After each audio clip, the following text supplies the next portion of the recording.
Okay, well, good evening, everybody. Welcome to the February 4th meeting of the Temple Terrace City Council. I'd like to remind everybody to please silence your electronic devices, and if you would, please stand and join me in invocation and the pledge. Lord, we ask your blessings on our meeting tonight. Grant us wisdom and compassion as we work to advance the common good of our amazing city. We pray especially for Ralph Lupton and his family tonight as they grieve his recent passing. Grant them comfort and peace in this difficult time, and may they feel the love and support of our community. Amen. I pledge allegiance to the flag of the United States of America and to the republic for which it stands, one nation under God, indivisible, with liberty and justice for all.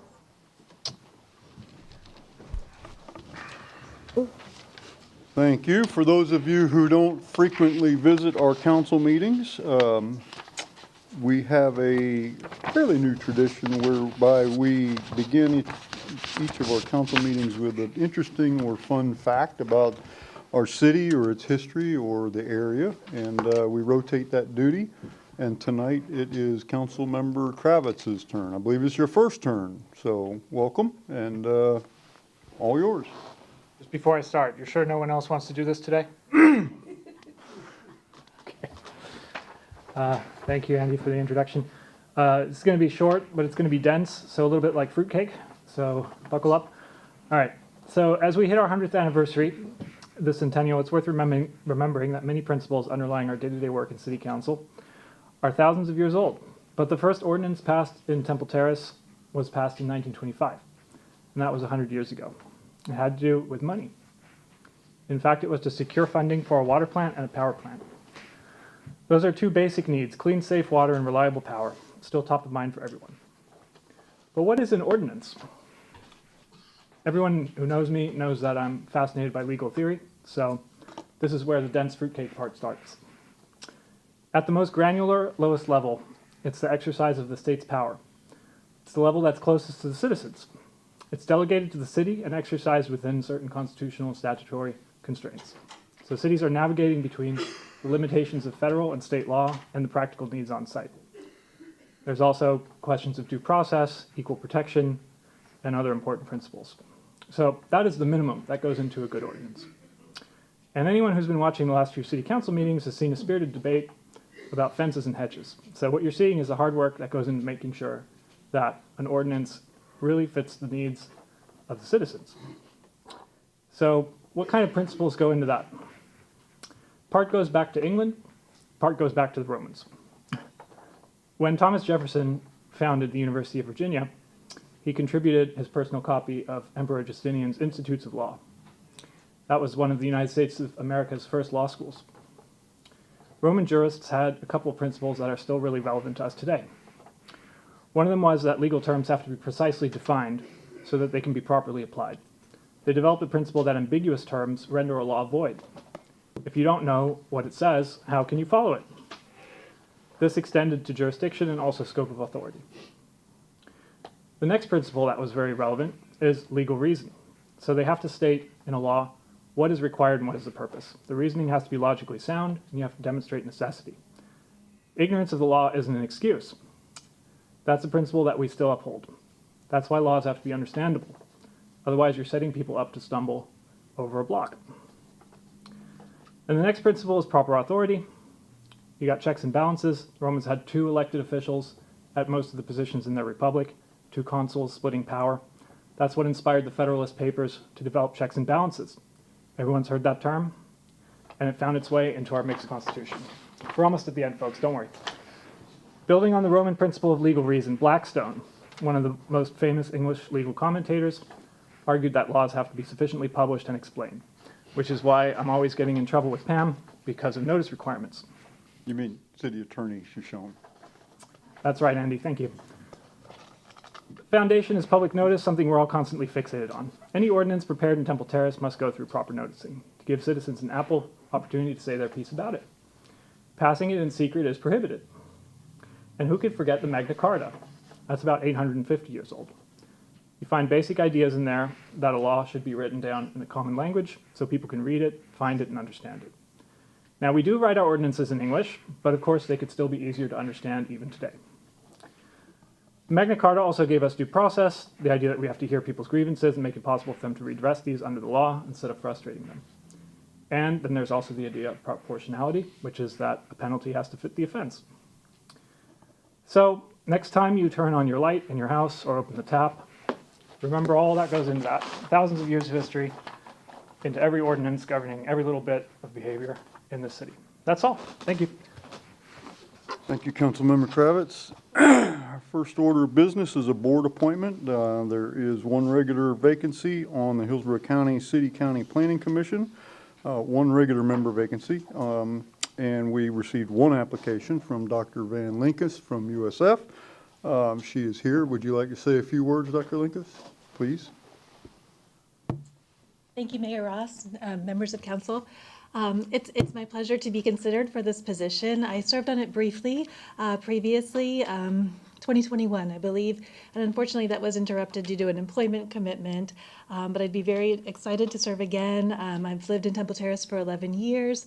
I'm very involved with the Planning Commission on a number of levels in my role as the USF head of the Urban Planning Department, and I'd love to kind of continue to bridge that gap between USF, Temple Terrace, and the work that I do. I have 25 years in the planning profession. I've got a master's and PhD in urban planning, and I've been committed to doing what I can in the community. I've served in quite a lot of board roles and community roles, and this is the one that I actually enjoyed the most, so it'd be my honor to be considered. Thank you so much. Thank you, Doctor. Council, is there a motion? Yes, move to approve Evangeline Linkus to the Hillsborough County City-County Planning Commission to fill a vacancy for a term extending from February 4th, 2025 to February 4th, 2029. Second. Motion is second. Thank you. Is there a discussion of the motion? If not, all those in favor say aye. Aye. Aye. Opposed? No nays. Thank you, Dr. Linkus, for your service. Next order is a alternate member appointment to the Temple Terrace Bicycle Pedestrian Advisory Committee. We received one application from Eric Sievers, who was here last meeting. Or Mr. Sievers, are you here tonight? I don't recognize him. Okay, I don't think he's here, but he's a gentleman you'll recall that was here last time, applied for the regular position, and I'm glad that he decided to apply for the alternate position. Is there a motion? Move to approve Eric Severs to fill the void for the Temple Terrace Bicycle Pedestrian Advisory Committee for the alternate member vacancy for the term extending from February 4, 2025 to June 4, 2027. Second. Motion is second. Discussion? All those in favor say aye. Aye. Opposed? No nays. Mr. Sievers, if you're watching, thank you for your service. Has everybody had an opportunity to review the minutes of our January 21st meeting? And if so, is there a motion? Move to approve. Second. Motion is second. Any corrections or additions to the minutes? If not, all those in favor say aye. Aye. Aye. Opposed? No nays. The minutes are adopted. Next are persons wishing to be heard on items not listed on the agenda or items on the consent agenda. There are forms in the back of the room. If you would like to address the council at this time. We do have a 30-minute time limit for this section of our meeting. If it becomes necessary to extend that to accommodate all people who wish to speak, we do that then at the conclusion of the meeting that we can get through our agenda. I don't think we're going to approach the 30 minutes, but I like to read that once in a while to let people know that we do have that. We have a 3-minute time limit imposed on all speakers, and we ask that you please approach the podium and begin with your name and city of residence. So our first request to speak is from Miss Annette Rennie. Miss Rennie, welcome. Thank you.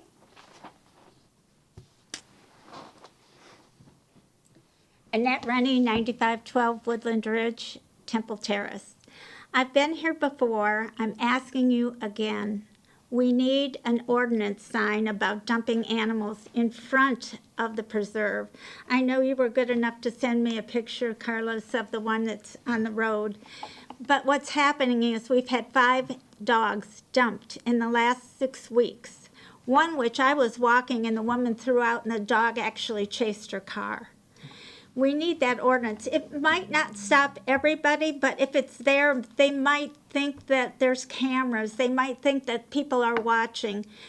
Thank God I work with a rescue that was able to help these dogs. 2 were puppies, 3 were adult dogs. Please, the post is already there that states no motorized vehicles. We could put the ordinance sign that we put at the parks right there. So I'm asking council to please go forth and put a sign at the beginning. We never had this years ago. Now we do. Thank you. Thank you, Ms. Rennie. Mr. Loeb. Good evening, sir. My name is Charles Loeb, Terrace Park. Several topics of conversation tonight. Number one, I want to talk about how much I enjoyed the library birthday party. I do have one comment about it, though, in dealing with the young people, and that is they need to be able, I'll get to the bottom line on it so we can go and have other topics, and that is that young people need to learn to be able to function without power as well as with it, as well as with the latest technology. I'll put it to you this way. I saw one young person over the library who wanted to know what presidents were assassinated. I was able to tell him that before he could get it on his cell phone. The next topic I have, a conversation I have, is I want to bring up about the idea of entertainment, playbill entertainment. And that is, one of the persons over at Writers Club asked me to ask you all about that. About maybe, I came up with the idea of bringing it up before the Youngling Center, that it might be possible to make a deal with them while it is, while they're not using it over the summer, to maybe get playbill type entertainment over at the Youngling Center. And it's something that you all might want to negotiate with USF. I also want to bring up about Bus One. I do want to give kudos to the city of Tampa for allowing people to ride Bus One for the year for free. But I do think instead of getting up, and I was telling the vice mayor this, that instead of getting people focused on one route, they should get people focused on the whole system, especially with the Flamingo passes, and that they should be focusing on buses that have to be run to service people, even though there are, that are pretty empty, because they have to be run anyway, and it's better to have more people on those buses. And I also mentioned about the idea of cardboard advertising on the buses and special discounts for people that show Flamingo passes when they go to sponsoring stores. Finally, I did want to bring up something in case anybody knows about this. About a while back, I donated a golf program to the city of Temple Terrace. It had autographs of Johnny Bench, and the event was in 1972. But I donated it very recently. I don't have the time to tell you the whole story, but the bottom line is, the reason I'm bringing it up for several reasons. First of all, I want to know if anybody knows about the Johnny Bench Invitational from 1972, an old-time resident. Secondly, that if anybody has a copy of the program, even an unautographed copy of the program. And finally, I had donated a program that had an autograph on it with Johnny Bench, the Hall of Fame baseball player, and its value, so I think it would be important for the city to know it. But I do want this to be aware of the city's history, and I thank you. Thank you, Mr. Loeb. Mr. Sumner? Good evening, sir. Good evening. Fred Sumner, SUMNER, 502 Roxburn Avenue. Longtime resident of Temple Terrace, 40-plus years.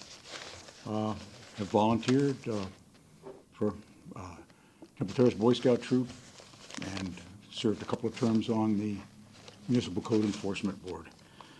The reason I'm here has to do with a flag controversy. I work in Tampa, and my colleagues have had a lot of fun, poking fun at this selection process. I happen to think the process is rotten and is condescending. Rotten because it's done in the dark, self-serving, done in the dark, and condescending because somebody, a group, I don't know, seems to think that their judgment is superior to everyone else in this matter. Now, the flag is not a high-dollar issue. I mean, not compared to $25 million mow strip we have in the center of town. And it's not even a matter of aesthetics. You could hardly find a worse looking flag than what the city of Tampa has. But I'm here because I would like something done, hopefully in a matter of negative disciplinary consequences for this kind of rotten and condescending decision-making. And I still love Temple Terrace. Thank you for your attention. Audrey Kravitz.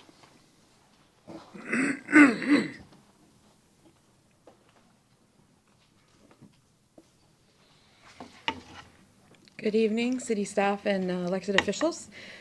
My name is Audrey Kravitz. I'm a resident of Temple Terrace. I'm here tonight to share my own personal thoughts on the Riverside Park project. I attended the January 23rd meeting held regarding Riverside Park, and I'm speaking tonight because this project, as it stands, is not on the right track. This is supposed to be a park for us and by us, yet the process so far has been deeply flawed. This is a multi-million-dollar investment, and it deserves far greater oversight, transparency, and community input. At the January 23rd meeting, many residents, including myself, walked away with concerns about the project so far. The materials presented contained typos, provided no new substantive information beyond what's already on the city's website, and showed a lack of serious preparation. Worse, the consultants from Half Associates, a large firm with over 1,500 employees across the eastern United States, appeared unprepared, defensive, and resistant to public feedback. They can and they should do better. The consultants insist that this park is for Temple Terrace residents, but unfortunately the design seems to tell a different story.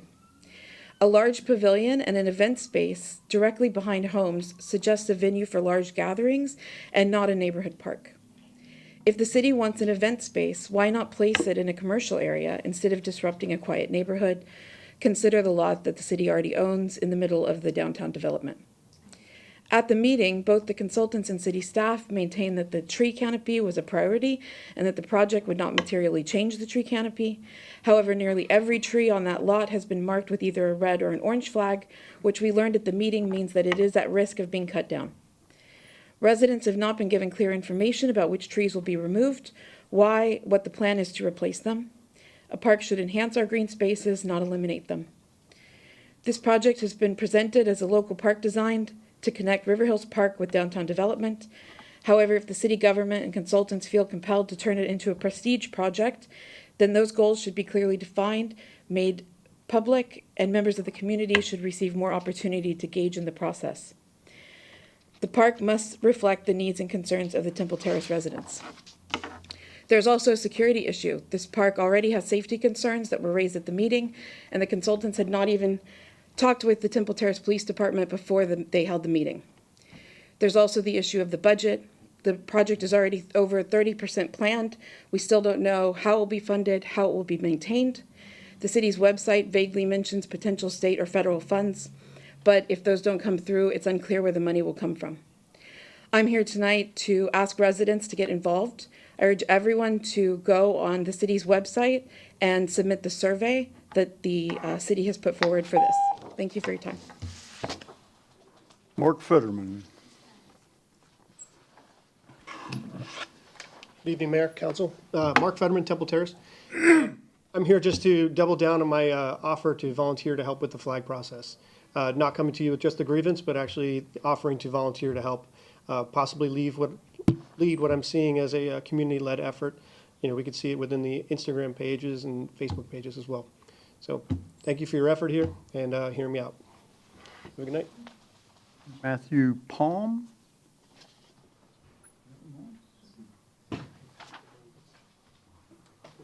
Good evening. Thank you, Mayor, City Council. Today I want to address two issues. The park proposal. Sorry? Matthew Palm, Temple Terrace. I am wanting to propose an amendment to a current ordinance that exists. Addition, want to add sentiments for the park proposal that's been outlined in various ways. So starting out with a amendment for a current ordinance in drone usage in our community. Recent events, there was somebody that was using unauthorized drone at a city park, River Hills Park, which is next to the school. This brings up safety concerns for our children at the school. The current ordinance does not have the right language, I believe, and based off of some legal counsel and additional research. The city of Orlando has put forward an ordinance at a city level, which supersedes a federal amendment that exists to allow for 500 feet from any school. And so I believe that that's an amendment that could upend the current proposed ordinance, but then add the safety for the schools that are in our community. Right now, it says that you can't fly it off of a city-owned property. And so somebody could just easily go across the street and fly it from across the street and still be in a school property. So by adding verbiage of 500 feet from any school would be a really easy change for the city to add safety for our children. So the other part is the park proposal. As Ms. Kravitz said, I believe that this is something that needs more community input. I have gone to the survey that was given out by the city, so thank you for putting that out. I believe that it doesn't have the right language in there for us as citizens to really put our input. It's really geared towards the usage of the survey to really weaponize it. So I think a reassessment of the survey would be really great for the citizens. But more so, I would focus the attention on the River Hills Park. We have a duplication in the proposal that was presented. We have kayak launches already at the River Hills Park. We have a boardwalk already at the River Hills Park. We have all of the gazebo, the event space, all these things already exist. And what we're seeing is that there's a lack of maintenance and ability for the city to really even uphold what we already have. So now we're going to go build another one for $5 million and neglect one that's already there with all the same amenities. I believe that there's a way that you could balance that with taking some of the funding from one and injecting it into the other one. The contractor gets to use the same amount of money, and it just de-scopes one project to bring the community in the other. Thank you. Okay, it's all the requests I have. Is there a motion to approve the consent agenda? Move to approve the consent agenda. Second. All those in favor say aye. Aye. Opposed? No nays. Next is a resolution awarding the Ferncliff Avenue and Bellevue Avenue resurfacing project at, excuse me, asphalt paving systems. And our city engineer, Brian McCarthy, is here to explain. Good evening. Good evening, Honorable Mayor, City Council. Brian McCarthy, City Engineer, and today I'm here seeking approval to award a contract to Asphalt Paving Systems for the Ferncliff Avenue and Bellevue Avenue roadway resurfacing work. The city received 4 bids, ranging from the low end at $715,000 to the upper end of $950,000. This work includes full depth reclamation, resurfacing, replacing pavement markings, speed humps, and other miscellaneous work. The figure on the screen shows the limits of the project. This is just south of our recently St. Augustine Avenue resurfacing project.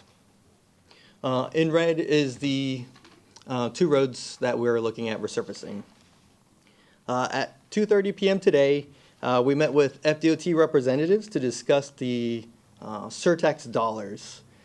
Ferncliff Avenue and Bellevue Avenue roadway projects are both on the surtax project list that was passed by the state government. We would be eligible to get reimbursed for the roadway work, saving the city roughly $715,000 worth of our street funds to be used on other projects.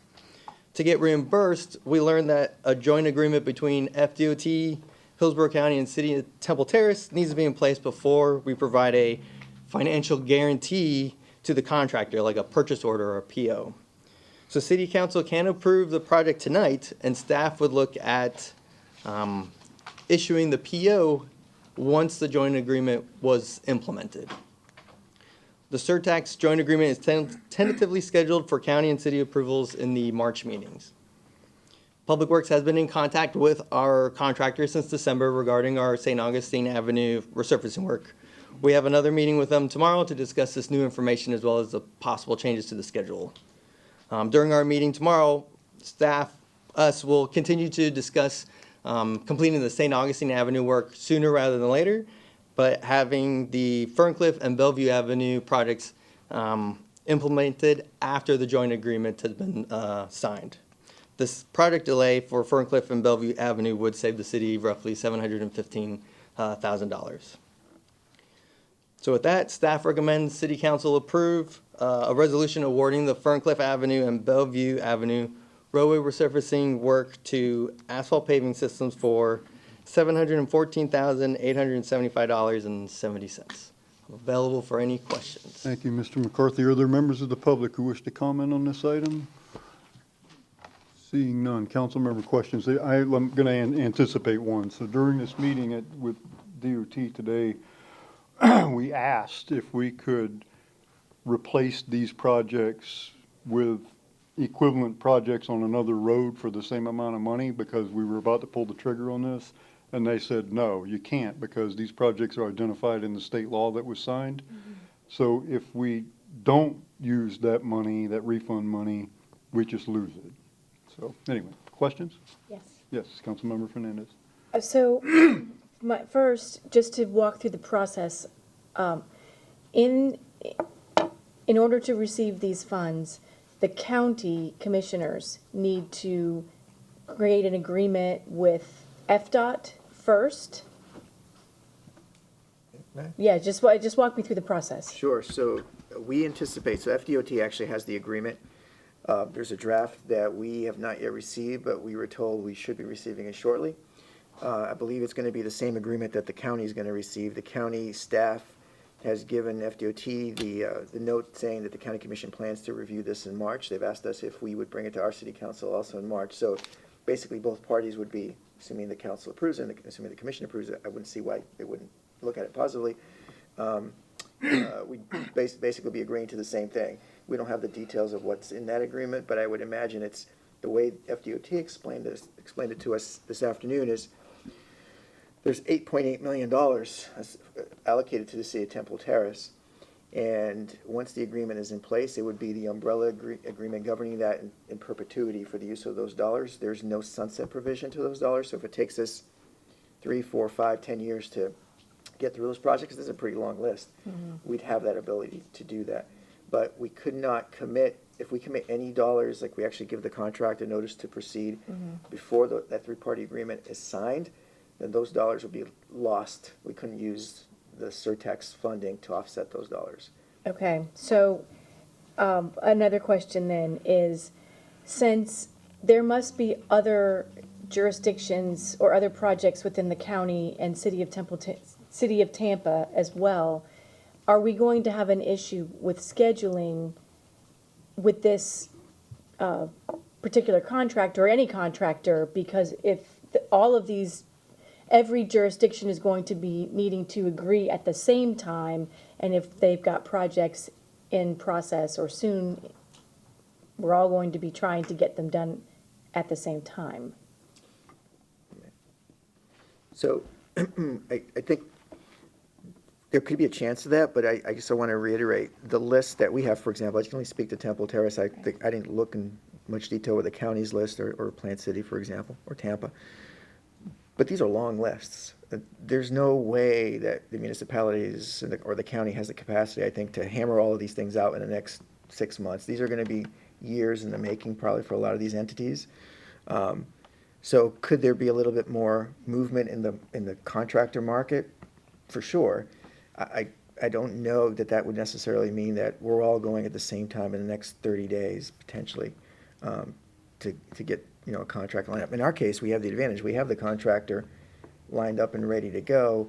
What we're going to have to do if council wishes us to go in this direction would be tomorrow when they meet, they're going to have to work out just a different schedule, what that might mean. Push us back, hopefully no more than 30 days or so. Okay. Council Vice Mayor Schisler. Yes, you almost answered, I think you almost answered my question, but, okay, this is the same vendor that did St. Augustine, correct? Or is working in St. Augustine? That's correct. And they still have not completed St. Augustine to our specs, correct? That's correct. Okay, and they're going to have, you're going to try and flip-flop it so that they finish St. Augustine first the proper way, and then hopefully the timing will work out for Ferncliff at that point, correct? Yes, so Okay. St. Augustine will be our first. Okay, this is a question maybe then for Mr. Baea. What's the risk of BOCC rejecting the agreement? Do you think there's much? Well, I don't ever want to be the person to kind of gauge what an elected body is going to do, but if we have 8.8 million, the county has to have tens of millions of dollars, I imagine, on the line here. So I wouldn't understand why the county would say, no, we're going to forsake that much revenue, because those dollars are there. The state law's already been passed, so I wouldn't even know what happens with those dollars if they don't use them. I guess the better question is, can they modify that mix? No, no, so they can't. They were actually, FDOT was emphatic this afternoon. This is not an administrative process. This is in law. So the law dictates exactly how this goes. So there is no flexibility from what FDOT told us today. If you remember, the original allocation was a lot of money going to Hart, and the county took most of it away to get for there. So no, they can't touch our pot to go towards county projects. Which I think is important. And to Councilmember Fernandez's point, I wouldn't worry so much about the timing, but the glut of business is going to could cause prices to go up. We have supply and demand. So the fact that we can drag it out if we have to, if we try to scrunch it all together real fast, a lot like we did with ARPA, pricing could go up with charging premiums and so forth. So it's probably would work to our advantage if we did take our time and you know, within reason to getting it done. So I think this is a good step. Just a note on that, if I might. I don't think that's going to be the big problem like we had with ARPA when everybody is trying to use the same pipe vendors. I mean, you can't get pipe, you can't get culverts. Well, I agree. I don't think this, and I'll tell you why, because every jurisdiction did exactly what we did. They went through their capital improvement plan, and they picked out projects from the CIP, their 5-year plan, and submitted them to the state for consideration on this list. Not all of these projects are shovel-ready. So there's a lot of lead-in time for some of these projects, which is going to take years. They're not even been let out for design or PD&E. So some of these projects will be 5 years before they're ready for construction. So I think just the lengthy process that it takes to get yeah, I think the lengthy process, it takes forever to build anything transportation related. It just is the most bureaucratic thing I've ever seen in my life. So that process itself, I think, is going to meter some of this out. Well, a follow-up question is, how much should we have in the original list for this project? Do we know? Did we have a chance to look that up? I think our prices are under budget on all of them, I think. So in the list provided by the state, so what I'm not sure about if the state had, I wasn't here when these numbers were originally submitted, so I'm not sure if they've adjusted from the original, but what the state gave us right now is for Bellevue Avenue from South River Hills to Pinehurst Avenue, they have allocated $414,000. And then from Ferncliff Avenue from South River Hills to South River Hills, $603,750. So that amount is actually larger, more money than the amount we're asking for tonight. So our pricing came out better than that amount. So that's a good thing for us. Okay. Yep. Thank you. Other questions? Councilmember Kravitz? Okay. If there are no more questions, is there a motion? Move to approve resolution awarding the Ferncliff and Bellevue Avenue resurfacing project to Asphalt Paving Systems with the award postponed until we settle with until we sign the agreement with the county regarding the disposition of the funding. Does that work, Mr. Schoen? Probably unnecessary we don't need all that. Yeah, We just need an approval I of think correct. If we just need an Okay. approval, because the other issue is just the PO, that's administrative action. So Okay. We just want to make sure the council understands, we're going to delay that PO until after you look at the three-party I agreement. didn't know if we needed to put that in there. Okay, so I move to approve the resolution awarding the Ferncliff and Bellevue Avenue resurfacing project to Asphalt Paving Systems. Second. Motion and second. Discussion of the motion. I just have one comment. We did talk about this today, but I want to assure the public and everybody, we need to make sure that we notify the people out there, because we've already told them that the contractor was going to start on the 10th or whenever.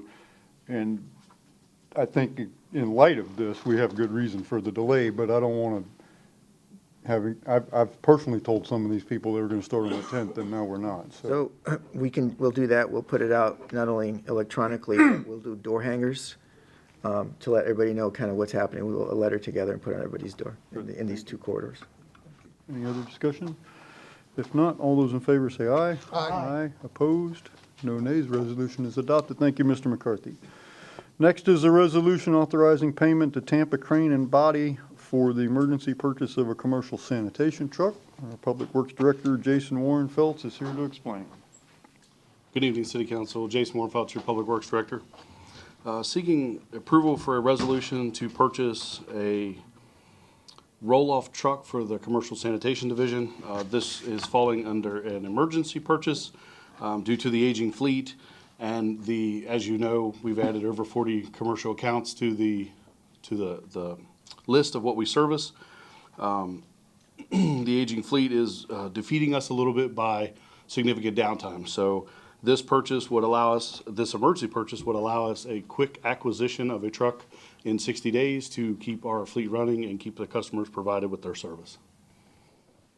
Thank you, Mr. Warren Felts. Are there members of the public who wish to comment on this item? Seeing none, council member questions. Vice Mayor? Just what does the term emergency allow us to do? Bypassing what? I can take us out there, unless you want to do it. According to the statute, an emergency purchase can be made when there is an immediate danger to public health. Microphone. When there's an immediate danger to public health, safety, or welfare, when there is a substantial loss to the agency, when delay would be detrimental to the agency's interests, and when there is an unexpected turn of events such as a flood, fire, or accident. Well, that denotes the emergency status, but what are we bypassing by doing that, Mr. Thank you, Mr. Mayor, members of council. So typically this purchase price of this magnitude we'd have to go out for a bid process or a proposal RFP process. That process itself would take probably a couple of weeks to put all the specs together, and then a month on the street, and then review. And at that point, then an order would be placed, assuming council approved that at the end, an order would be placed, and then we'd wait several months for this vehicle to show up. So what Director Warren Felts is trying to articulate here this evening is our sanitation division operates like a business, and largely what's driving the revenue in that business is the commercial side of the house. So they have worked really hard successfully to acquire over 40 accounts, including the Amazon account, which we mentioned here. It's a monumental account. And we have vehicles where, for example, we have a 22-year-old truck on the commercial side that is not super reliable. We're having issues. We're having downtime, so we're not being able to service our customers effectively. And this is a business. It operates like a business, so if we can't service them effectively, it leads to complaints and other issues. So because of that, the emergency provision is detrimental to the agency, in a sense, detrimental to their sanitation fund, if we have to wait and go through the process, which could take a year, because we've identified a vehicle that meets our specs, that's available, and that we could acquire, again, within and have on the street probably within 60 days of your approval this evening. Good. Thank you. You're welcome. Other questions? Councilmember Fernandez. A couple. So one would be the pricing that we are looking at for this purchase. Is it consistent with the kind of pricing we would anticipate if we had put it out for a bid? Or piggybacking off of another entity or jurisdiction's maybe agreement somewhere? Yes, so obviously if we were to piggyback or use a government agreement, there could be a slight savings, but there's also the delay that could risk revenue. Those dollars are minimal.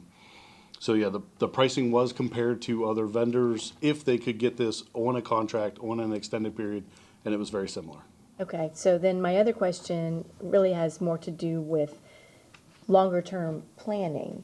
And I know that we've acquired the 40-plus commercial accounts that we didn't previously have, but the aging fleet we do know about and we have known about. So when we were looking at our budget and anticipating the needs of this enterprise fund, how did we think through this process? Sure, if I may. So when we were going through the budget, we actually hadn't secured the Amazon account. If council will recall, we were in negotiations, largely again thanks to Mr. Warrenfeld's, but it wasn't firmed up yet. So by the time we got through the budget was adopted without any reference to the Amazon account, the revenue coming in from that. So, and on top of that, concurrently, Mr. Warrenfeld was still acquiring new accounts. Both him and Mr. Munoz were going out, shaking the bushes in the industrial area, which used to be the county, and adding accounts as the budget was progressing. So that new revenue was not reflected in the budget. And also that means that we weren't acquiring equipment and building and capital because we were basically staying within our means. Now we have a situation where we've got a lot of accounts, we've grown substantially, we've got a lot of new projected revenue. Now we're sort of catching up a little bit here because that happened post-budget adoption. A lot of this, it's all good, it's all positive, but it's like any company, again, growing pains. You're in that cycle now of significant fast growth. Okay, so my last question has to do with our fund balance.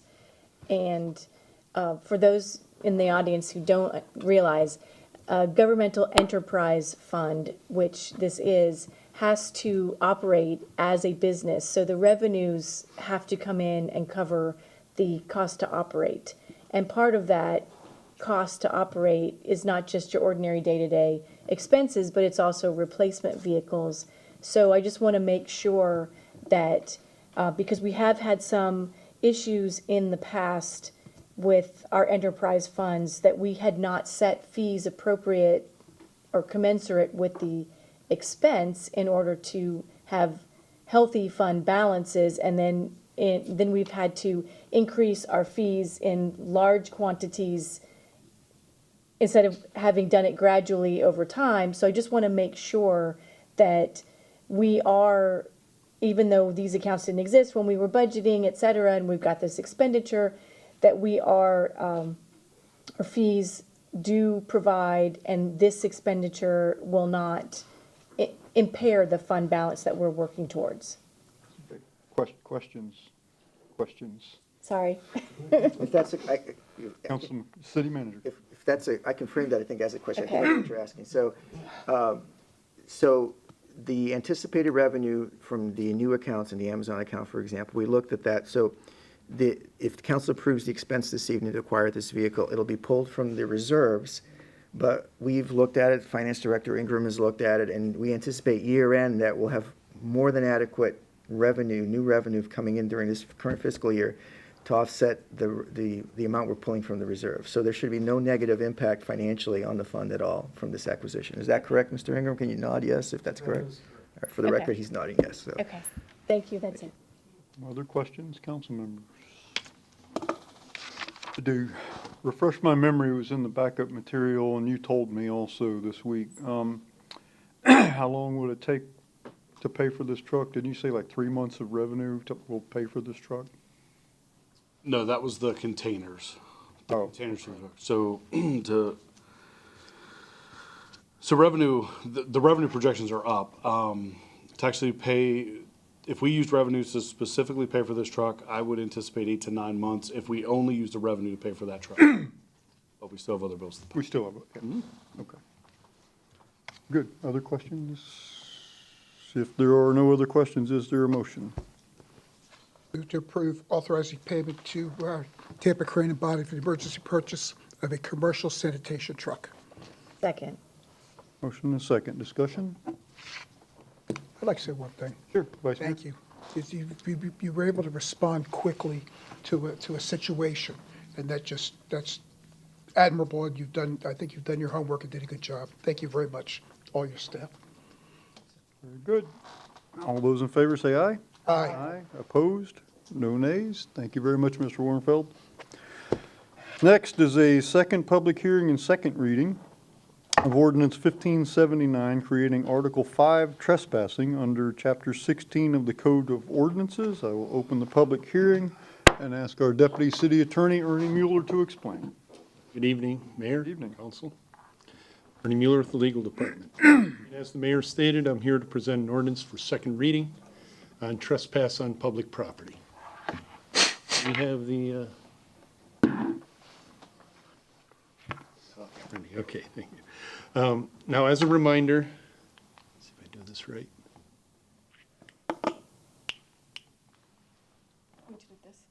Is it on? Is it on? We're good. All right, sorry, Council. As a reminder, this ordinance will create an Article 5 under Chapter 16 of the City Code, and then creates Section 16101, which will address instances when someone on city or public property may be issued a trespass warning because they've either violated state law, a city ordinance, or city rules or regs, or the person or persons may have been asked to leave by city staff because they've engaged in some sort of conduct or behavior that's disruptive or is posing a threat to the safety of other people, to city staff, or to city property. So the ordinance does two things. First, it affirms the city's right to issue a trespass warning to someone from the city or public property for a period of 1 year because of their conduct or behavior. The trespass warning will be for that specific property that they're being trespassed, or that the behavior or conduct has occurred. And if the person violates that trespass warning within that year, they may be arrested.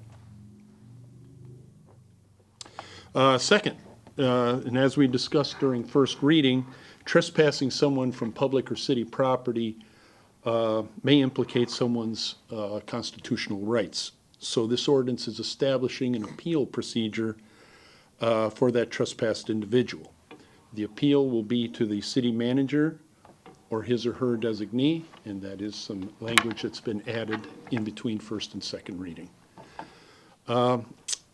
And a couple of important provisions that I would like to mention is that a document, if someone's trespassed, a document will be presented to that person that gives them those appeal rights, spells out what the appeal process is.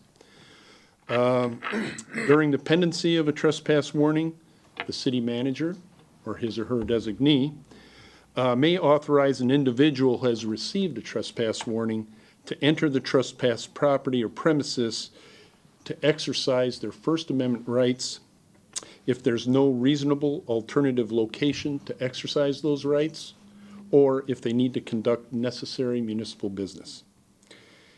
And finally, if that person violates the trespass warning and is arrested during the pendency of an appeal, that appeal will be canceled because the entire matter will then be handled by the court process. And with that, I have just be here for questions. Thank you, Mr. Mueller. Are there members of the public who wish to comment on this? Seeing none, council members, are there questions? Yes. Councilmember Fernandez. So I want to ask about the alternative location clause. So first, I just want to confirm, the only change that this particular article in front of us that we're approving or not approving is to add the appeal process to procedures that already exist in the city code, correct?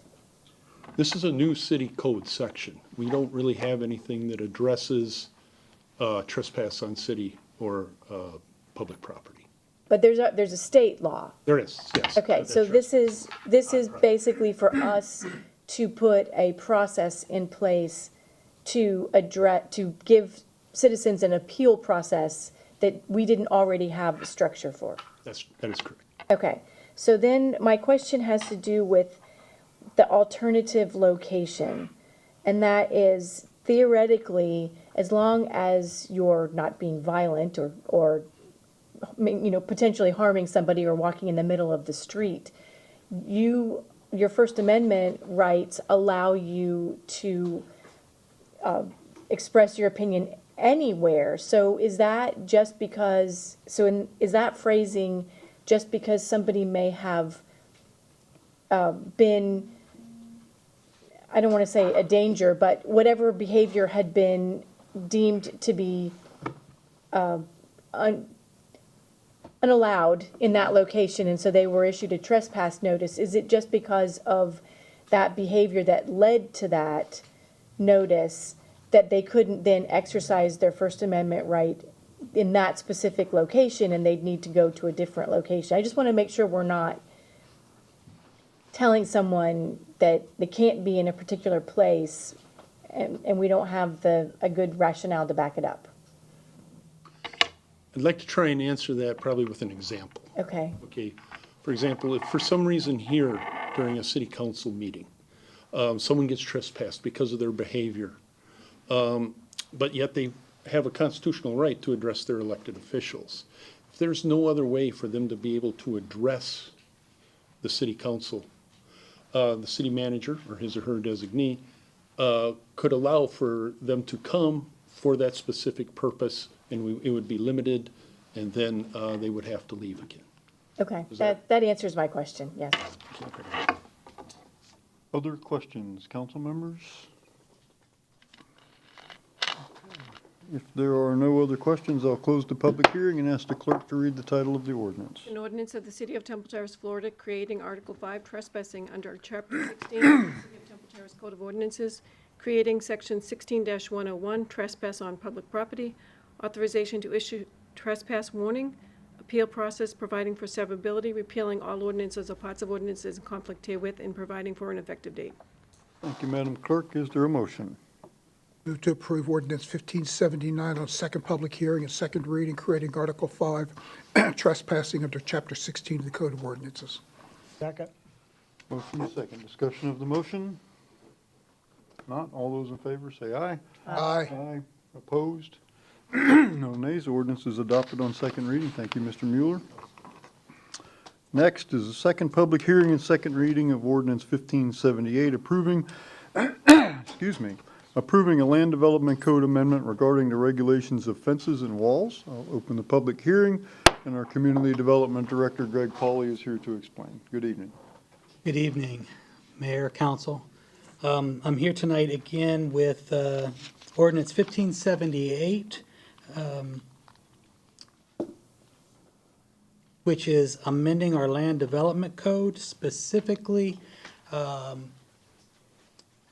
sections 1240 definitions, 12861 fences, walls, and hedges, and 12128 non-conforming fences and walls on residential properties. The first time you saw this was on January 7th during the first reading. At that time, the City Council did vote to approve first reading with 3 revisions. Those revisions are the removal of hedges from the scope of the regulation, specification on what type of beam is meant to be prohibited, and number 3 is consolidating the numerous authorities granted to the director to make exemptions. For revision 1, with regards to hedges, we recommend at this time all references to the hedges were removed from section 12861. We do recognize that there was a discussion and concern about cross visibility, and that is actually addressed. You may recall Mr. Baroni answered that question. That is addressed and regulated through 1210.55 through the use of visibility triangles. And here's a graphic just to show everyone what that might look like in a sample residential home. You can see here that the code calls for clear unobstructed cross visibility between the heights of 3 and 6 feet through the application of 30-foot triangles upon the intersection of 2 roadways, 2 public right-of-ways, and a smaller 20-foot triangle whenever a private access way or driveway intersects with a public roadway. So the graphic to the left there shows you examples of those 2 different sized triangles and how they would be applied under the different scenarios. It's important to note that nothing we're doing here tonight amends that code. That's code 12-1055. That's not within the scope of tonight's amendment. On the revision 2, this you will recall had to do with the steel beams. As we dug into this deeper and we realized that due to the various profiles, sizes, applications, and gauges of steel beams that are readily available out there, we propose actually removing the prohibitive text, steel beams, from section 12861, subsection E6C. And complementary to that, just to ensure that we do have metal in all of the proper places, we do recommend adding the word metal to the approved materials for columns between fence sections. It was previously in those other areas, but it was not added to the section that allows for columns between sections of decorative fences. And with regards to revision 3, this is consolidating the numerous authorities granted to the director. Here we're proposing adding section G, entitled Administrative Approvals, to section 12861 and removing the various individual references throughout the text. Within that section, subsection G1 consolidates the approval authority of the director for materials and styles of fences, walls, decorative fences, and decorative walls.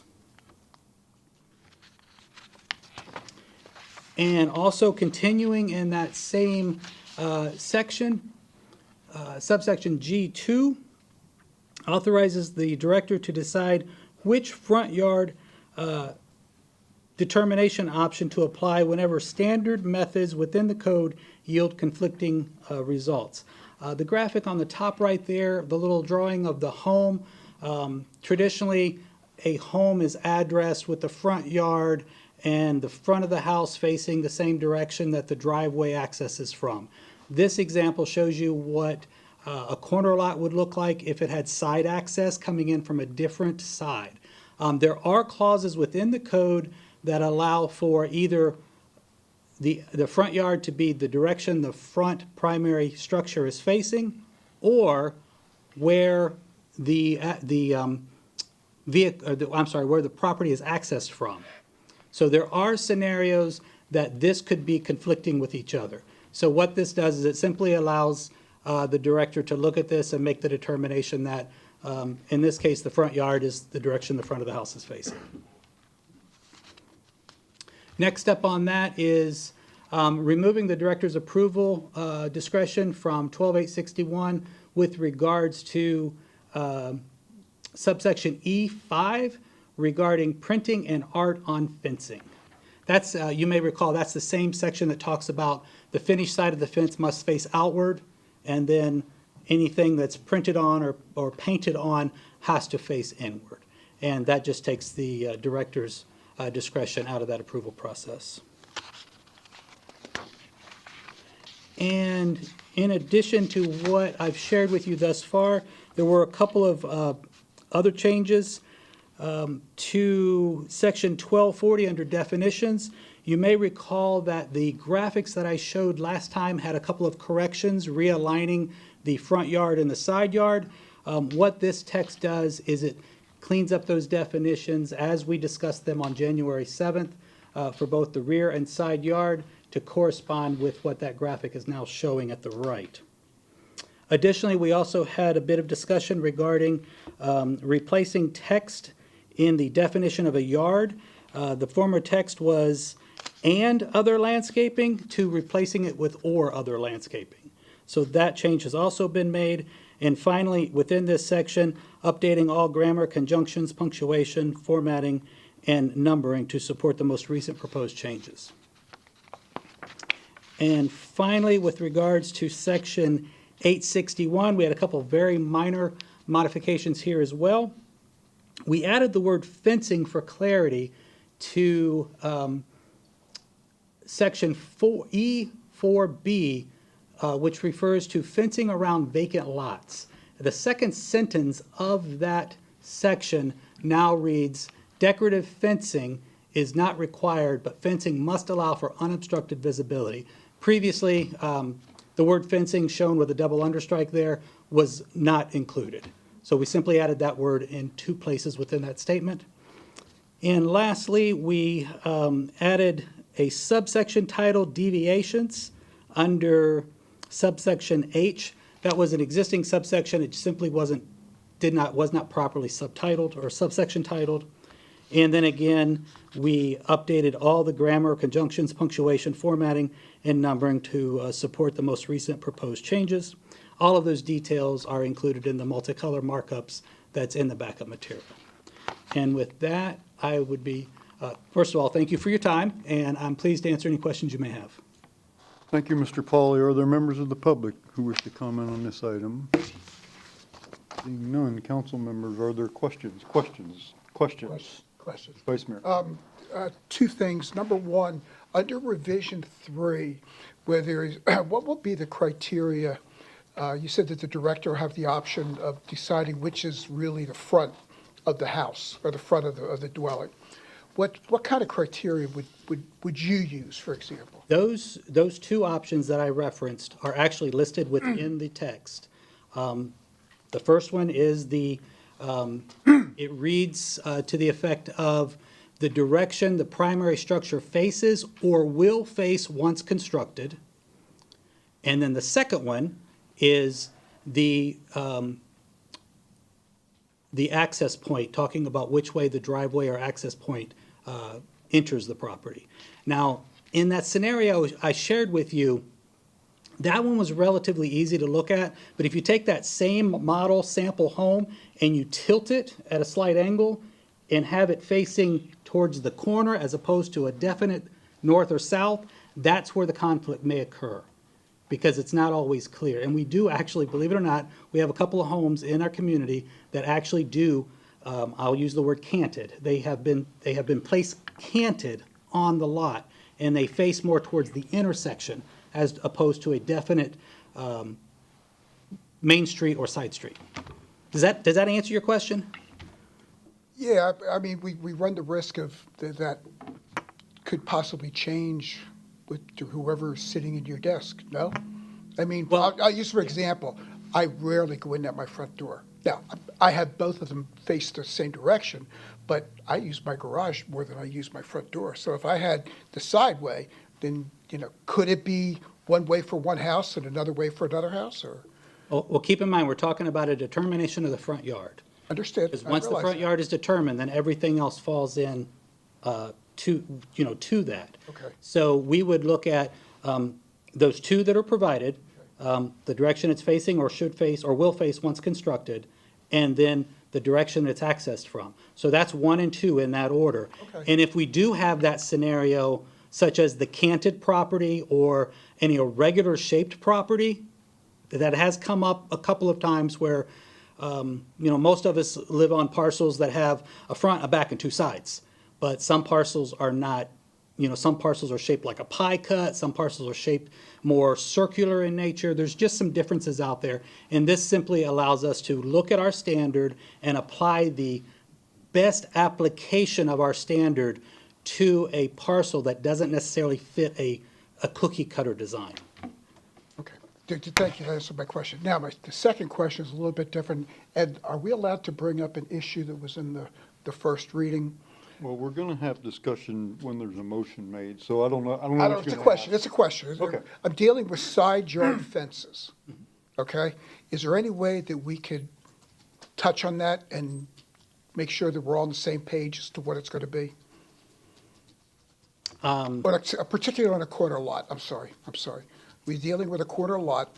I noticed in one of the comments that there was a better drawing, if you will, of what they look like.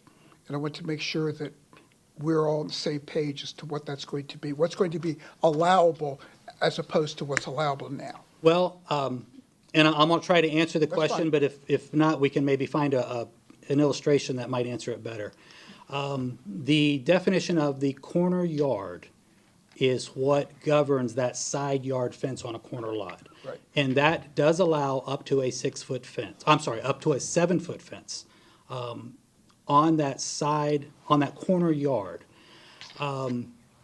That fence can be installed all the way up to, but not forward of the front build-to line. And that, again, that's in the definition. And then, of course, it can then, How far out? at the property line. Okay. There was a diagram in there Yeah, I that, just wanna would make it sure be that helpful to that bring that back up? No, I was gonna make sure we didn't change anything. No, sir, we did not change anything. Sorry, I may not have made it clear. The diagram that was shown to you on the 7th that had the corrections on it were the actual corner yard, side yard, front yard, rear yard that we wanted to propose. However, they did not match the text definition. So all we've done here is update the text definition to match the diagram that we've already showed you. All right, I'm cool. I'm comfortable with it. Thank you. I have a question. Councilmember Fernandez. So I know we discussed it, and so I just want to clarify our process. And I know the text is in here that it is the homeowner's responsibility to identify where any easements might be as they go through the permit process. So what I want to know is, in order to get that information, what do we, the city, require? What kind of documentary evidence or surveys, or what do we require from a homeowner that would then ensure that the city is getting the information it needs to issue the permit? That's a great question. The application process does require the survey, and the only, now, I'm not saying this is the only time it's ever happened. I'm going to share with you a personal reference that I'm aware of. The only time that I know of is when a survey was turned in and it was missing the easement information. And that created a bit of an issue on the backside. But generally, when a homeowner has a survey done, it's going to have those easements on there, and it's going to show us everything we need to see in order to permit that fence. So that survey is our relying document right there. Okay, so then if somebody comes in, they're applying for a permit, and they have a survey that doesn't delineate any kind of easement, do we, as part of our process, then just ask them, it's your responsibility to tell us if there are any easements on your property, and here's what could happen if you don't? Do we ask that as part of the process? Yes, that's a common intake question that comes in for when fence applications come in. And the reason we have to check on that is because if there is an easement involved, it actually is routed out of my department to another department for review. So to answer your question, yes, that is a common practice to cross-check that. Okay, thank you. Other questions, council members? Okay. Oh, I do have one. The changes to the steel beam thing, the removal of that. Does the ordinance in other places still prohibit the use of field fence, like metal farming stakes for posts, and field fence and chicken wire and barbed wire and? Yes, sir. What the definition section does, if I may read one little excerpt here that I have in my notes. With regards to the steel beams and removing that prohibitive text, yes, we're taking it out of section 12861, but under section 1240, which is the section that identifies all of the definitions and the acceptable styles and materials, we believe, at least I believe, and I've discussed this with staff, we believe that there is sufficient regulation within that portion of our code that if we did have to regulate something that would be a non-standard fence installation, that our definition would allow us to do that. Okay, so we're not gonna run the risk of seeing agricultural type field fencing? No, sir, absolutely not. Okay, thank you. No, because remember, there are those other we didn't talk about them tonight because they weren't changed or modified, but those other styles and materials are already in there. Okay, thank you. Okay, ladies and gentlemen, if there are no other questions, I will close the public hearing and ask the clerk to read the title of the ordinance. An ordinance of the City of Temple Terrace, Florida, amending the Temple Terrace Code of Development, the Land Development Code, as amended by amending sections 12-40, definitions, 12-861, fences, walls, and hedges, and 12-128, nonconforming fences and walls on residential property, providing for codification, providing for severability, providing for correction of typographical errors, repealing all ordinances or parts of ordinances in conflict herewith, and providing for an effective date. Thank you, Madam Clerk. Is there a motion? Move to approve ordinance 1578, approving a land development code amendment regarding the regulation of fences and walls upon second public hearing and second reading of ordinance. Second. Motion is second. Discussion? I just have one comment. Vice Mayor? There's an awful lot in here, and the one nice thing about it is if we got a problem and something bubbles up in the future, we can always go fix it. So that's, but there's a lot of work. It was a good job. Thank you. Thank you, sir. That is appreciated. Thank you. Greatly improved. Yes. Councilmember Kravitz? I was just saying, it's greatly improved over the first reading. Thank you very much for all the effort you put into it. Absolutely, sir. Thank you. And I'm just throwing it out there. I've seen in the last week, probably 5 or 6 people do like-for-like fence replacements around the area without a permit. It seems to be the way people do it. No one wants to go that direction other than me, I'm assuming. Well, we're discussion on the motion is what we're open for right now, but if you want to bring that up under new business, that's coming up really quick. Well. Okay. Discussion on the motion? If not, all those in favor say aye. Aye. Opposed? No nays. The ordinance is adopted on second reading. Thank you, Ms. Miranda, for Sanaya, for all your work. I know you, you got a bit of a reprieve tonight, but I know you've got a lot of work in this, so thank you. Thank you, council. Thank you. Okay, any carryover council business from previous meetings or previous issues? I do have one thing for your consideration. I'd like to propose to council that we address this flag issue by forming an ad hoc committee under the liaison of Councilmember Kravitz to engage citizens or conduct town hall meetings or whatever he deems appropriate and bring some recommendations back to this council for our approval. What does that relate to? The flag. Oh, yeah. You need a Do you need a motion? I would. Okay. I make motion that we create an ad hoc committee to address the Temple Terrace 100-year anniversary flag to be liaised by Eric Kravitz, council member Eric Kravitz. I'm going to second that for Discussion. Yeah. Okay. Motion and a second. I'm Okay. gonna, well, you got the second. Who got the No, he said second? the second. You got the second. Seconded by Councilmember Chambers, clerk. Okay, discussion. You Yeah. called it. Yes. So the makeup of the committee and the ad hoc committee, who's going to work on that? Councilmember Kravitz. Don't you How need do we more than one appoint person to have a committee? What's that? Don't you need more than one person to have a committee? Well, you can form a committee. You can, So what I'm saying, the number of citizens and staff and which staff and all that, well, which staff's Well, going we're- to come from the city? well, we can do however the council wants to address it. Basically, I would recommend that we give this assignment to Councilmember Kravitz, and he can liaison with members of the community as he seems fit.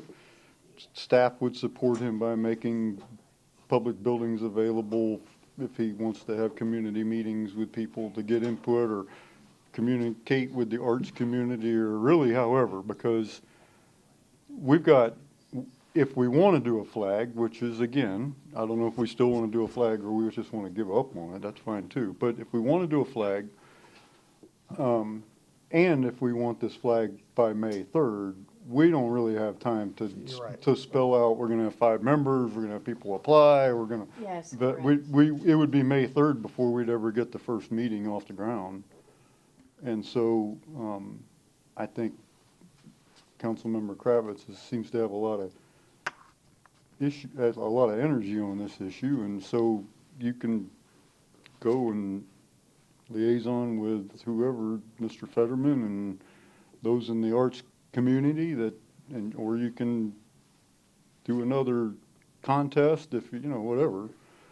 But, I don't know how else we're gonna move forward here, because we've already used our staff, and there's obviously there's a lot of people have a lot of angst over the result of that, so we can't go back to the staff and have them do the same thing. They've already given us their product. I get it.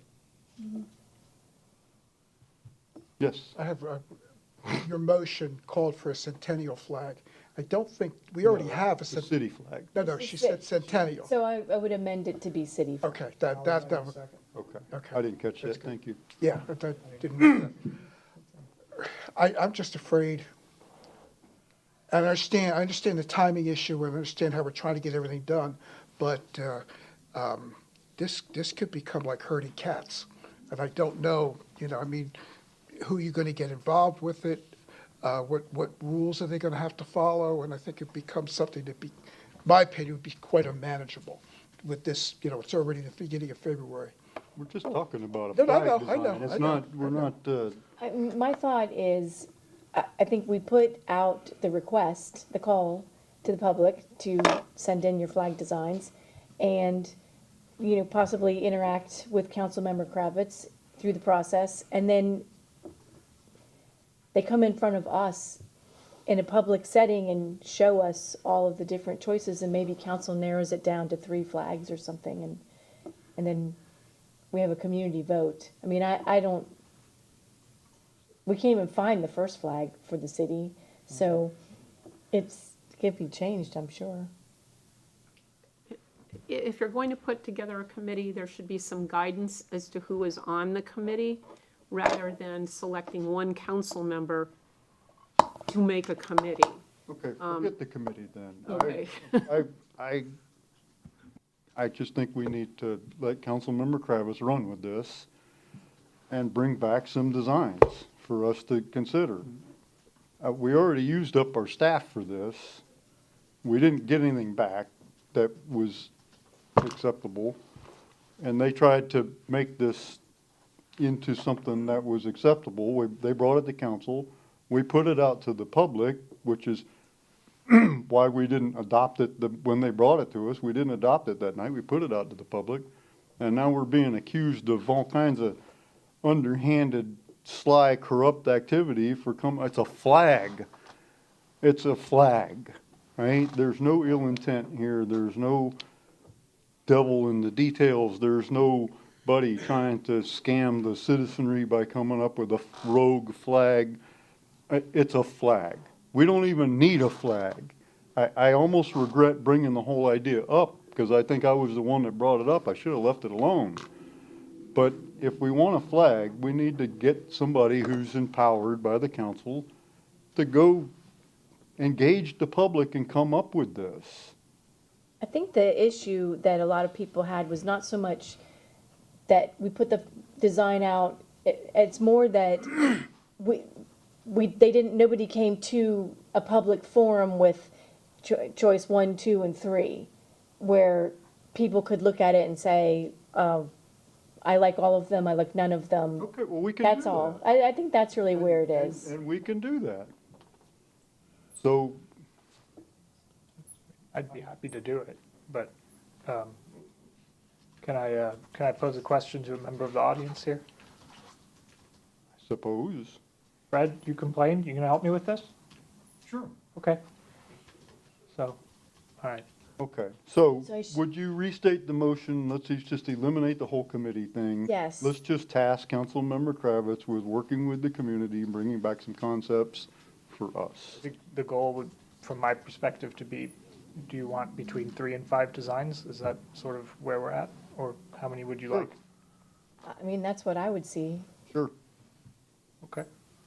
All right, so I make a motion that we. Got to withdraw your motion. Sorry, I withdraw my previous motion. I withdraw my second. Okay, and now I move that we appoint Councilmember Kravitz the lead point on the Temple Terrace, the City of Temple Terrace flag design. and that's it. Okay. Second, Motion is second. Discussion of the motion? I have a question of Yes. staff.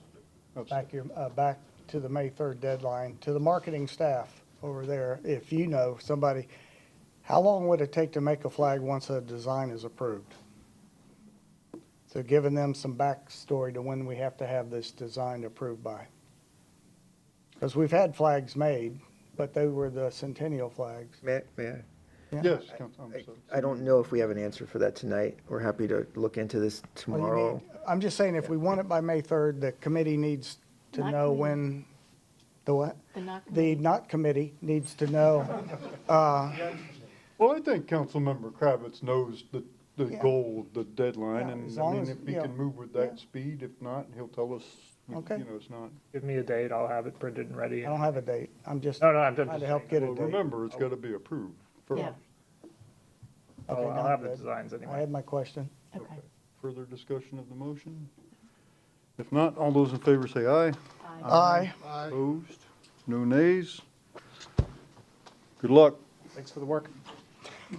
Other carryover council business. Okay, new business and board reports. Councilmember Chambers. Yeah, I want to address the ordinance sign that was brought up about the Riverfront Preserve and we were referenced an ordinance, but we don't have an ordinance, or is there an ordinance? About City not, manager? There's, if I remember correctly, there's a state law that we've cited in the past on the signage, and I've spoken with Ms. Rennie several times about this issue, and it's been very cordial conversations. We have signage in the preserve already that talks to this same statute. What Ms. Rennie is seeking is an additional sign at the front of the preserve. And staff's looked at this, and we feel there's quite a bit of signage already out there indicating a lot of this. So we have not accommodated that request. If you would like us to, that is, let us know. We can get a sign made if that's what you'd like us to do, and we'll put it out in the front. I just brought it up because it was brought to us, so. I have a question for, I don't really know. You can't have too many. I was just gonna say, it would be nice to have another sign that would solve that issue, but also you can have too many signs. So I'm not opposed to having you guys do one more sign and putting it there, but that's just me, and I have to have the support of the group. Do I think it'll change somebody? I'm sorry. Do I think it'll change somebody? I really don't think so, but. Councilmember Fernandez? I guess my question too are, one, is there a way maybe to reorganize the signage that is there in order to make it maybe more visible or more encompassing of what needs to be said versus a lot of signage all over? We can look at that. This is an issue that the original request came in months ago, so I don't have it top of mind right now as to exactly how the signage looks out there. We can look at that if you'd like. Just to pick up what Councilmember Chambers stated, I have to say, I echo that as a professional, that I think if people are out, people who drive to this preserve, that's in fact what's happening, and they're dumping pets, having a sign out there will make no difference to these people. They know what they're doing is illegal. That's why they're doing it in that fashion. So, however, I understand if we can take a look.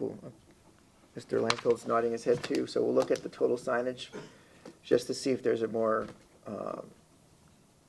effective way, I guess, of communicating that. I think if there's a substantial cost issue, we'll let you know what that might be. If it's something that we can handle administratively, if the council is okay with this concept, we'll look to make that change. Okay. And then my second question is, it does seem like there is an increase in people abandoning pets at this location than there were in past years.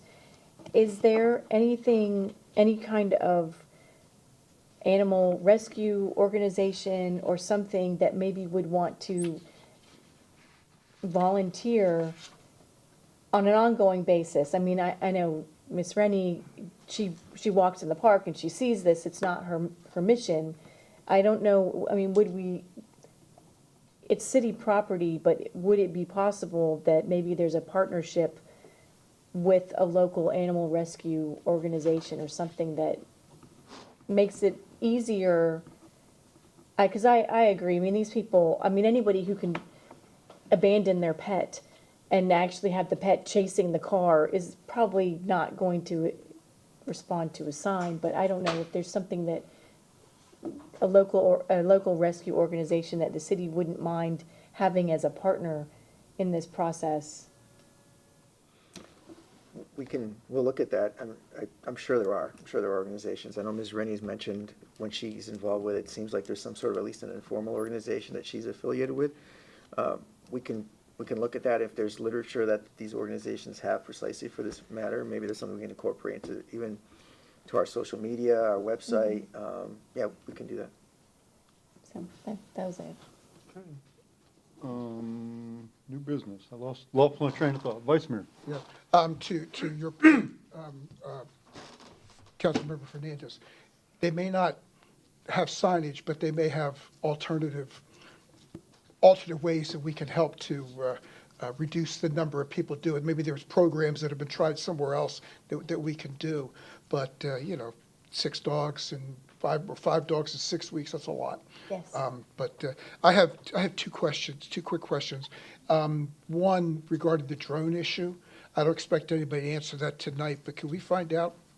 I don't remember what our drone policy is at this point. The drone ordinances are, but if we could maybe a 30-second synopsis of where we are, so that if there's something that we should do or need to do or can do, we can take care of that in the future. And then the other was just a question. I noticed yesterday coming into the city, the community signage. We showed all the groups in Temple Terrace as you cross the 56th Street Bridge is being redone. I haven't heard anything about that. Are we doing that, or is that being done by the community, or what? Actually, that is a community initiative involving also an Eagle Scout as their Eagle Scout project. They were redoing some of that signage. They've been working with the, I'm not sure which particular club, if it's the women's club or other clubs, there's affiliation. This is part of this whole centennial, as well as obviously helping the young man earn his Eagle Scout badge. So the signs were redone by the Scout. They weren't exactly in the type of quality we would have preferred, I guess we typically are used to. So we're looking at that right now to go in and kind of clean that up a bit to make sure that they reflect what we expect from the community signage. Well, I noticed it because there was a city truck sitting there working on it. That's probably us cleaning that part up. I forgot to ask you about it yesterday when I was talking to you. So anyway, okay, I'm good. I'm good. Councilmember Kravitz. Just a short thing. I reached out to about 120 people who were interested in parks and urban beautification on Monday. This was with about 24 hours notice, and I got 8 inputs just about the Riverside Park. I thought I'd share those. 7 people expressed a concern about cleanliness, 3 about bathrooms, 1 about the trees, 1 about the park equipment, and 1 about the neglect of other parks. So just to sort of provide a little bit of citizen feedback on Riverside Park and what some people are thinking about it. But I have a question about Riverside Park. So I didn't know, I was thinking I would bring it up to the city manager under city manager business, but. Okay, you want to wait then? Yeah. Okay, other new business or board reports? I was going to ask about the drone thing also. I could have swore, maybe I'm mistaken, but I thought drones were preempted from local restrictions, but then. FAA rules. Yeah. I don't know about nearby, so they can. Yeah, so we'll find out then. We'll find out. Okay. Giving them about an hour and a half tour of the city. This is phase 2. People came away with the wrong idea, and they think they're against this, when in reality, if they knew what we had really done as a council, I don't think they'd be as against it as they think they are. And so this is a project that was phase 2 of the council's, we did a lot of work on this. Most of you were here for that, but phase 1 of this was, well, let me back up even before phase 1. the downtown redevelopment area, as you know, is what, 25 or more years into this, and we have a Starbucks and a bank. We have a fountain that worked for a minute or two. But we have all these other parcels that, we've had good projects come, we've had bad projects come, but here we are 25 years into this. At least we're generating enough tax revenue to pay the debt service. But for all these years, we were paying crushing debt service with no tax income. The TIF clock is running. It's only good to 2035. We're not that far from being the end of the TIF. So we have paid a lot of money for this investment, and we don't have a whole lot. What we have is nice, but it's not there. We've missed 2 economic booms, like downtown Tampa's taken full advantage of this. Now, they had Vinnick dollars and other things. So the council says, a couple things missing in this vision. One is the walkability of this. There's no pedestrian master plan to connect the northern end of this to the southern end of it, to go through. There's no items of interest here. There's no path, or there's no splash park. Think of Armature Works and Eulali's and that area down there behind that. So when you go down there, you don't just go to Armature Works. You go to Armature Works, and then you go out and walk down the path a little bit, right? They called activating the area, right? They've activated the area. They brought people down there. And Eulali's Gonsmart was the first one that jumped in with that. And then the next thing you know, and now that area is like a whole new district that 10 years ago didn't even exist. So phase 1 was the development of a pedestrian master plan, which we did. When we approved that, we saw this and said, we have this southern property down here along the river, and we have Springdale Park, which is a functioning retention pond, but it's nothing special to look at. It's just a retention pond. But it's right across the street from this park, from this property on the river, and right next door to an existing park. This area could be something other than what it is. It's been on the market for 25 years. The only thing that's been viable, the only realistic offers we've had are apartment complexes. Well, in fact, we told community development 25 years, don't even bring us apartment complexes. We don't care, but we don't want them. We wanted retirement villas. The footprint is too small, right? The only way to make that economically feasible is to go vertical, which they don't want to do. I have personally brought probably 6 restaurateurs there, trying to entice them to put a riverfront restaurant. The footprint's too small. They can't get enough tops to make that a viable option. The only thing left on the table is an apartment complex, and we don't want it. And the traffic concern is a valid concern, particularly if you're going multifamily, because with the school down the road there, in rush hour during school year, that road coming out onto 56th Street is at max capacity. Not all the time, but during peak hours. We know that already. People made reference, have you done a traffic study? No, but we know what the traffic volume is already. So we did have the idea then of, wait a minute, what if we built this signature park, this anchor park, to try to create things for people to do. So you come down there now, right? Even if we got a beautiful restaurant down there, we have some eating, but even if we got Gonsmart or somebody to come and build a destination restaurant, you're going to drive your car there, you're going to park, you're going to get out, you're going to go in and have dinner with your family, and then you're going to come out and get in your car and go home. There's nothing to do there. There's no items of interest. There's no, right? This is not Armature Works or Eulalie. There's nothing to do there. And even if we sell that parcel just south of Paragon, Fountain Shops, we put another shopping center there. We've just traded, at the end of the day, we traded an old strip center for some new ones. There's still nothing to do. The original vision that this community had, people say, oh, we didn't consult the public. The public has had input on this for 30 years, right? This project has been going on longer than some people in the city have been alive, right? There have been town hall meetings and charrettes and all, And the vision changes a little bit, but it's always the same core thing. We want an active, vibrant downtown where there are things to do, right? Things to bring families down there, things for you to do with your kids, right? That's still what we're trying to do.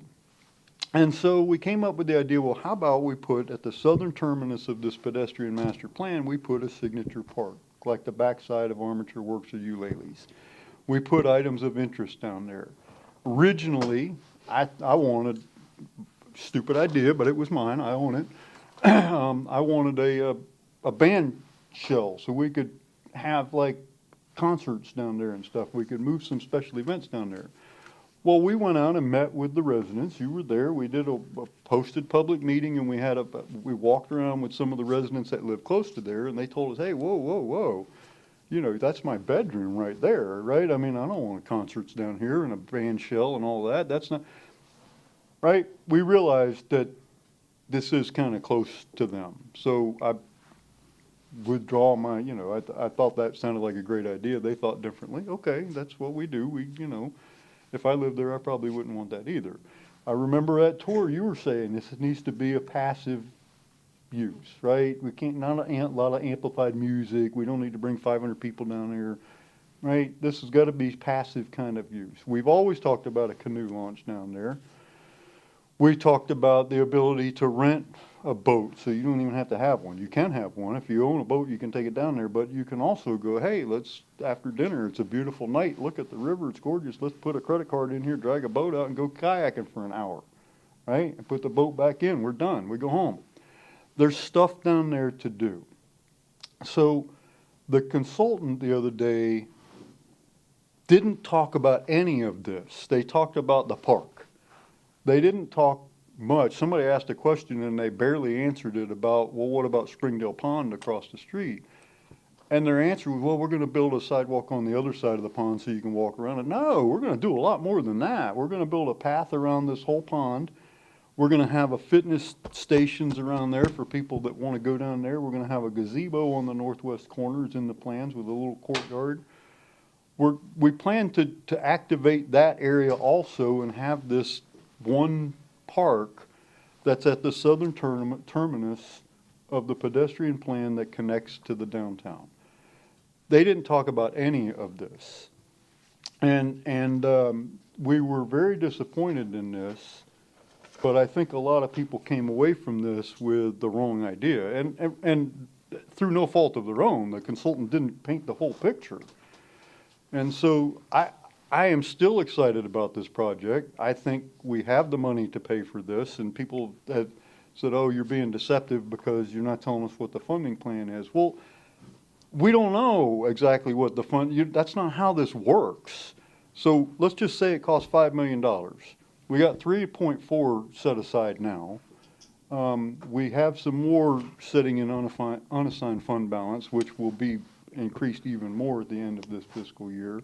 So we can pay cash for this between the TIF, the CIT, unassigned fund balance, and the cash we have on hand. We don't plan to incur any debt for this or raise taxes to pay for this, right? And people say, well, it's a duplication of what we have at River Hills. Yeah, to some extent it is, because it's another riverfront park. But River Hills Park doesn't connect to our downtown, which is what we're trying to activate.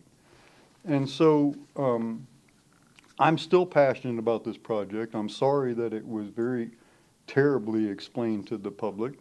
But back to the funding thing. So we don't know exactly. You can't go and seek grant funding or appropriations from the legislature when you don't have the design yet. We're not there yet. We don't have anything to, I can't go and say, hey, give me $50,000 out of Swiftwood, well, what are you going to build? Well, here's a sketch. I mean, you have to get to a certain point in design before you can go and seek this funding.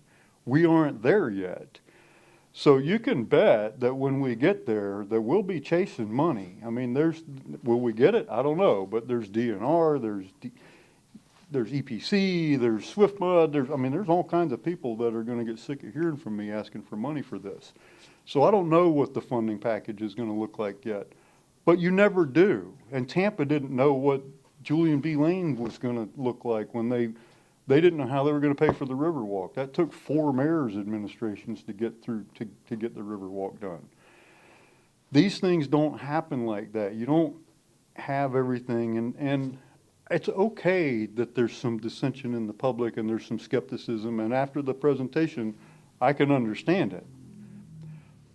But guys, I just want to assure everybody in this community, we have worked really hard up here to deserve your, to earn your, that we're credible. And nobody up here is trying to feather their own nest. There's nobody trying to pull something over on anybody. It's okay to disagree and have dialogue, but you don't have to come here and say, oh, you're trying to hide something and, you know, you're not being transparent and the public has no opportunity for input. And all I can do is say, you're at a public meeting saying that the public doesn't have opportunity for input. Now maybe there should be more opportunity before we go to 60%. Fair enough. But to go to a public meeting and say there's no transparency, well, you're at a public meeting.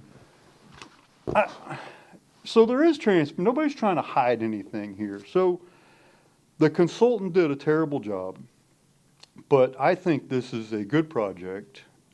It's not I don't even remember. I guess I was so frustrated with some of the things going on that I missed the pavilion. I don't even remember the big pavilion that people are talking about.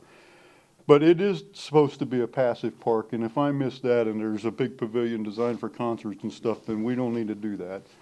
I thought there were restroom facilities going in. We need to talk probably more about that. I just think that people came away, and understandably so, because I think our consultant did a terrible job, but I think people are amped up over this, and if they really understood what we were trying to do, they would be excited, not burning us at the stake. So, okay, I'll shut up now. Yeah, Vice Mayor. If I may echo some of your comments, this is almost reminiscent of the downtown redevelopment when it stalled. We had charrettes and we had town halls, and then it stalled because of the economy. And we're not listening to us. You're not doing what we want to do. We did. There's certainly so much we can do with that, with the redevelopment, and this is kind of similar to that. Yes, the presentation was woeful, but I have total confidence in leisure services and Mr. Langfeld, working with them, telling them what we need. I'm hopeful that they got the message. I'm pretty sure that they did. And to your point, I'm totally passionate with the whole thing. I'm totally 100% behind the project. We have been as transparent as we possibly can be with it, given that we're only at a 30% stage. Well, the bathroom's going to go here. No, we don't know what they're going to do. But this is the opportunity to flesh out things that are missing, things that need to be done.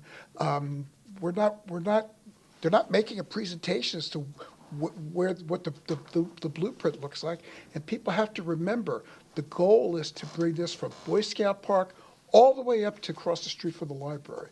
That's a big endeavor. Well, they also said that the police department hasn't even been engaged in that. Well, that's not, maybe they haven't talked to the police department, maybe that's what they meant, but police department's been involved in this since day one. Well, comments are made down there, well, has a study been done? Well, I've asked 4 times whether the study's been done or not.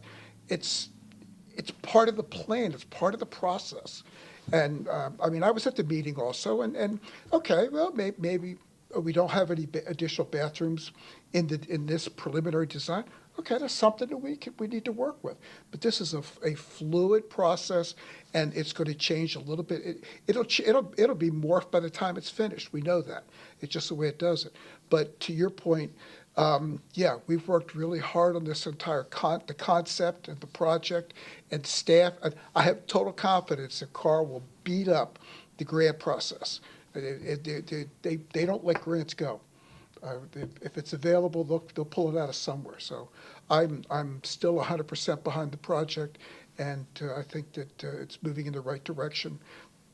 The engineering team has gotten the message, I hope, I'm sure, and if not, then they'll put it back in line. Just wanted to reiterate my support for the total project. Have we beaten this to death, or is there? One brief comment. Councilmember Kravitz. I'm also 100% behind it. I think it can be really great. When I hear people saying that they don't have a chance for input and they're expressing specific concerns, for example, about cleanliness, about the issues in other parks that aren't being addressed that they perceive, I think we could do ourselves a service if we really address those issues head on. We say, here's how we're going to make sure that this park remains clean. Here's how we're going to make sure that the other parks are at a standard that you can accept. And I think if we could go that step, and that doesn't depend on the consultant, that would go a long way toward allaying a lot of these fears and concerns that are coming from the community.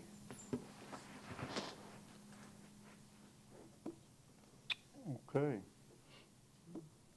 City manager, you were done. Anything else for Mr. Bega? City attorney's report. I have a few things. One, in our section 18-42 of our city code, it does address drones. And no person shall take off, launch, land, ascend, or descend any aircraft, glider, balloon, model airplane, drone, or parachute in or upon any department managed, and that's referring to leisure services, land without contractual authority or an approved facility rental application from the department. So this council did address drones in an ordinance. The second thing is, with regard to abandoning animals in Florida, it is a first-degree misdemeanor to abandon any animal in a public place without food, water, and protection. The penalty is up to 1 year in jail and a fine of up to $5,000 or both. So that should deter people if they are made aware of that. Lastly, I have a report on a couple of lien reductions. The first one, and these were handled by the deputy city attorney. The first one concerns 8602 Shirley Drive. This involved a failure to get a permit for a fence, and this apparently went on for some time. The lien rose to $6,050. This was settled for $1,000 plus the city's costs, which were $213.96. In the process of this, the manager of this property complied with our rental property ordinance and also paid the fee for the rental property registration. So we got a total of $1,413.96. The second one was 9901 Morris Glen Way. This particular violation concerned some rain gutters that were not clean. There was vegetation growing in them and other debris. This also went on for some time, and therefore the lien rose to $5,175. The city's costs were $213.96, and this was settled for $1,213.96. That's it. Any questions for the city attorney?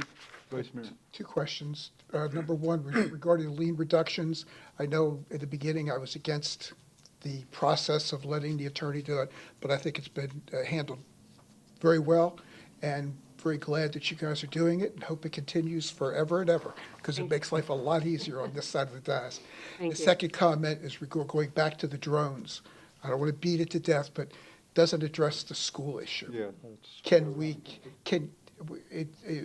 still come back with what can we do? Can we do anything? It may be preempted by the state, but is there something we should do if you'll let us know?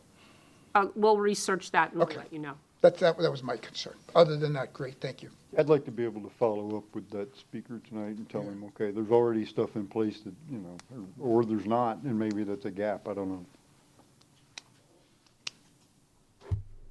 Anything else for the city attorney?